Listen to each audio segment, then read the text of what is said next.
Hello, members and friends of First Parish Brewster Unitarian Universalists.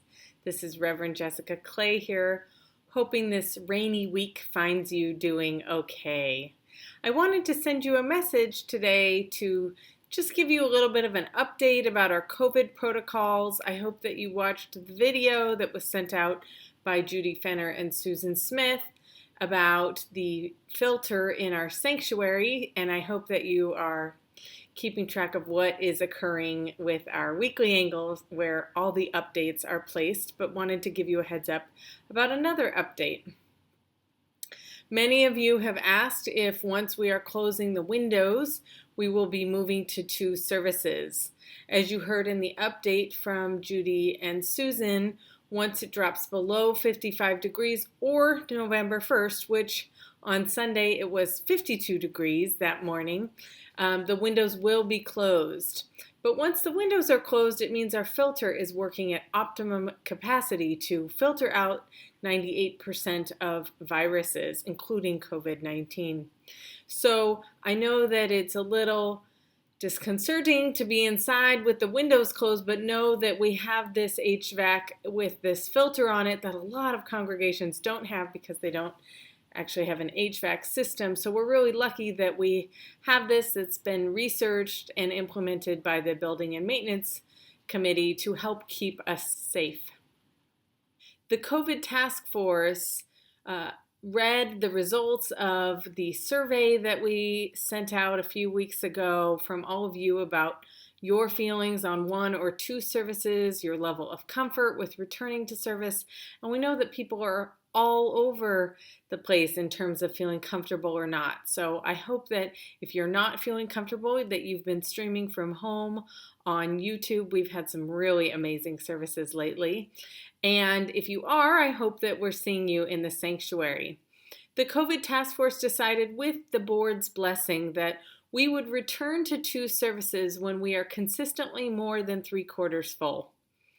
Some of you may remember several years ago, my first year here, we were at 1 service. And we took that year and looked at the attendance numbers, and I presented to the board after that first year that our attendance numbers were consistently over 3/4 full, which is about 165 people. And surveys show that once you're more than 3/4 full, it's not welcoming to newcomers, and the recommendation is to move to 2 services. This year, so far, we have been averaging about 100 people a service. Our capacity is 220, so we are about half full. It may look more full than that to you on the camera because the majority of people are sitting in those front pew sections, but the balcony is often quite empty, as are the side pews. So we will continue to monitor the attendance, and if needed, we will move to 2 services if we are consistently more than 3/4 full. I also just want to review our COVID practices, our COVID policy for worship leaders. All of our worship leaders must be vaccinated.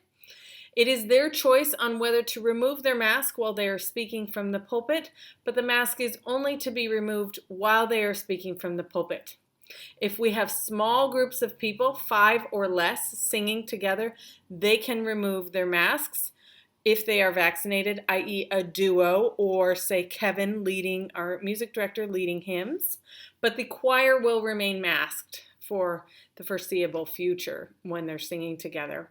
And worship leaders will remain masked as well when they're doing the Time for All Ages and not speaking from the pulpit.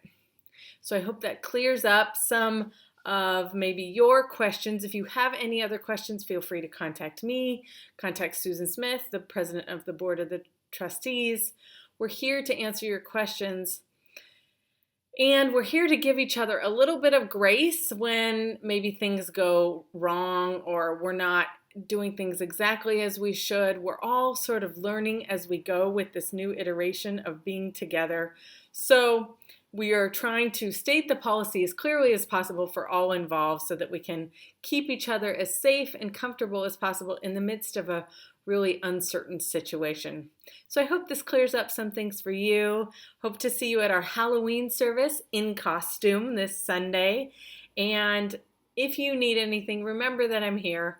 Remember that we're all in this together, even though some of us are in very different places with this, and that you are cared for and you are a beloved member of this community.